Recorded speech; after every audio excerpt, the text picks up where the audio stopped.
All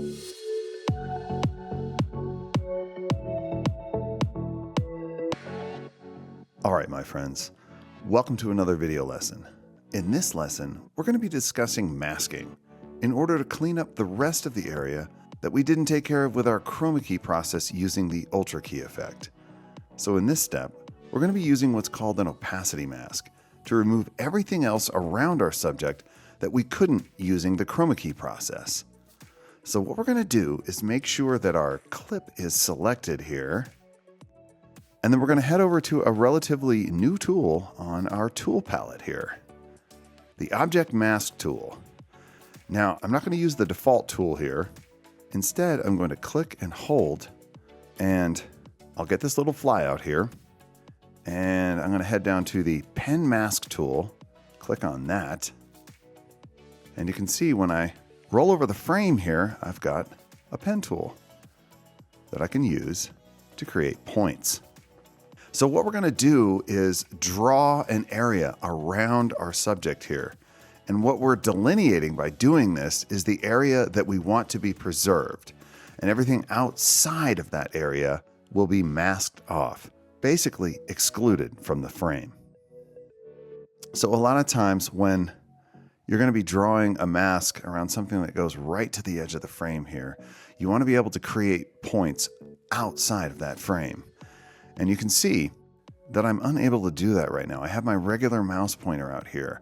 I only get the ability to draw points when I'm right here inside the frame with my pen tool. So to get around this, what I'm going to do is reduce the size of the viewable area here with my zoom select level dropdown. And I'm going to go to 25%. Now you can see I have the ability to draw points outside the frame. So I'm just going to click and create points and draw an arch basically around my subject here. So I'm going to click over here on the lower right outside the frame, create my first point, and then I'm giving him a pretty good area within this arch because our subject does move a bit and we don't want him to hit the edge of this mask and disappear himself. So, created the arch here. And now, the really important part is I'm heading over to my original point, and when I roll over that, you can see I get this little circle here. And what that means is, when I click here, the mask will be created. And you can see this is the area that is going to be preserved. This area that's highlighted in red here. Now, if I head over to my effect controls, you can see that there is a mask that has been created. It says Pen Mask 01 here. It's currently unassigned, just waiting to be used for some purpose. The next thing I need to do is let Premiere know how I want this mask to be used. And in this case, I want to use it with opacity. The reason being that dropping this mask onto the opacity control will let Premiere know that I want to include or exclude areas that are related to this mask. And in this case, everything inside the mask we want to keep. Everything outside the mask we want to omit. So watch what happens when I take this, click, hold, and drag, and drop it onto opacity. Bam! Everything else in the frame is excluded. So now if I click off of our clip here, you can see we have a beautiful, clean looking key. Our subject floating over this background of nothing but black.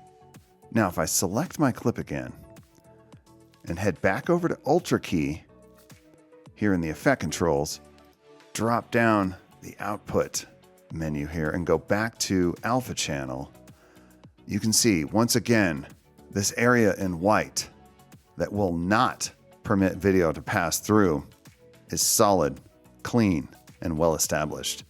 And then the area in black here is what's going to allow video from the layer below to pass through once we get some additional content down here. So this is the goal. This is what we were looking to do, was to completely isolate our subject from this background. So let's go back to composite view here. Excellent.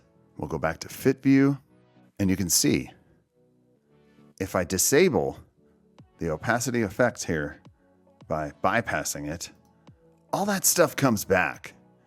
And then if I disable Ultra Key, we're right back where we started. So these are the 2 steps so far that we've executed in transforming this rather shabby green screen job into a professional chroma key execution. Looks really good. Super sharp. Nice. All right, my friends. That completes the masking step of our process here. I'll see you in the next video lesson where we start putting stuff behind our interview subject and using some effects to make that background content work a little bit better.